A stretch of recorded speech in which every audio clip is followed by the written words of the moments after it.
Who thinks it's Z? Who thinks it's T? Okay, why do you say T? Because it's not the sigma. Right, it's a sample standard deviation. So yes, T distribution. Please, I want to make sure you guys all get that right. Okay, it's very clearly stated over here. But even if it didn't say S is equal, even if it said their standard deviation is 17.6, you should still understand that that describes your sample, not the population.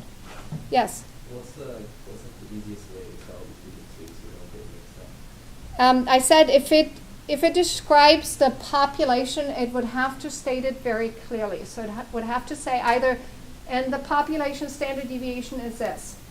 Or it would say, and sigma is this. So unless it states that specifically, you know it's the sample one.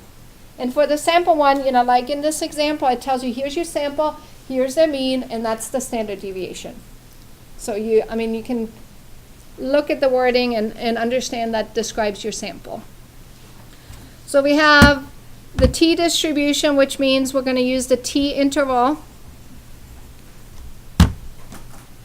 So stat, test, go down to T interval.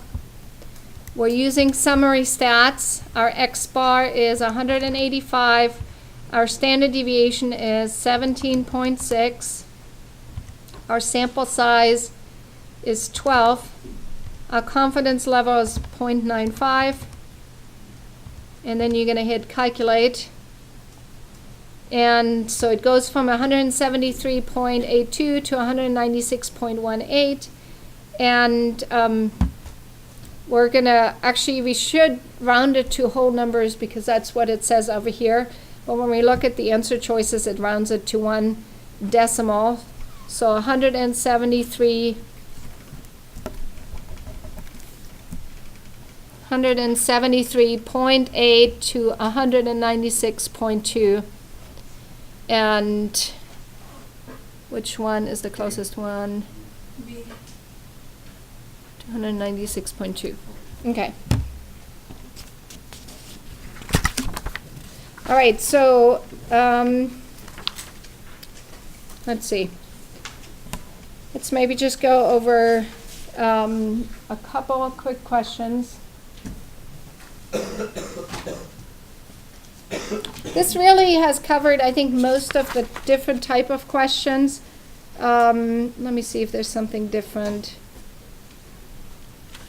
Yeah, these are all similar questions. I will go over the rest of them and try to record the additional ones and send it out. I did record these, so hopefully it all recorded and I can send this out as well. So let's just look at one more question. We have the probability that the z-score is greater than 0.59.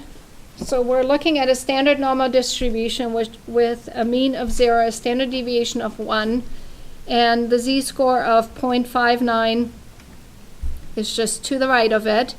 So we're looking for this area that z is greater than that. So it's the area to the right. So actually, which one is it? Okay, so the inverse norm takes an area and gives you a z-score. Okay, so we're actually have z-scores given and are looking for an area, so it's the normal CDF. Okay, and so what we enter in is that lower value of 0.59, the upper value of 10,000, and then it's a standard normal one, so we don't need to put in the 0 and the 1. Unless your calculator has different numbers in it. So normal CDF going from 0.59 to 10,000, we're expecting this to be slightly less than 0.5. And then, or maybe a lot less. So this is 0.2776. For sure it's less. Right? Actually, you're half a standard deviation above, so 0.277 776 over here. Okay. Any questions? I think that's all we're going to have time for. Yes. I think as far as this, chapter 7, this pretty much covers all the formulas. For chapter 6, really all you have to remember is kind of the inverse norm and the normal CDF. So I think you guys can remember, especially if you're using the wrong one, it should fairly clearly, if you're doing inverse norm, yes, I guess you could enter in that for an area, but it asks you, what's your area, right? So you should know, oh, I used the wrong one. Where normal CDF, you have the lower z-score, the upper z-score, so just remember to remember those, and I think you guys can remember the rest. All right, make sure you guys all turn in your corrected StatCrunch projects.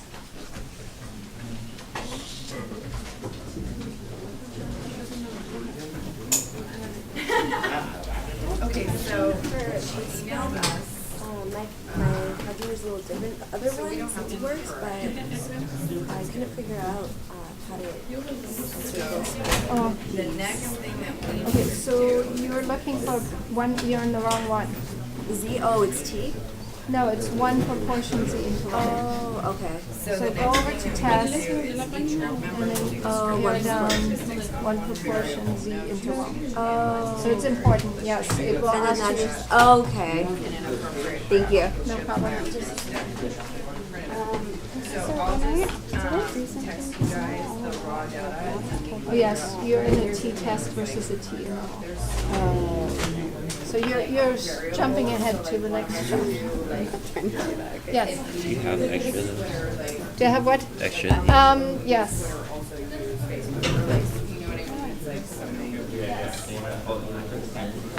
And then you just put it all in the StatCrunch and then make it run. It's not, it'll be, it's pretty easy. I'll explain it to you guys. Yeah, I'll text you. And then, I don't think Kayla's in that process, so, Yes.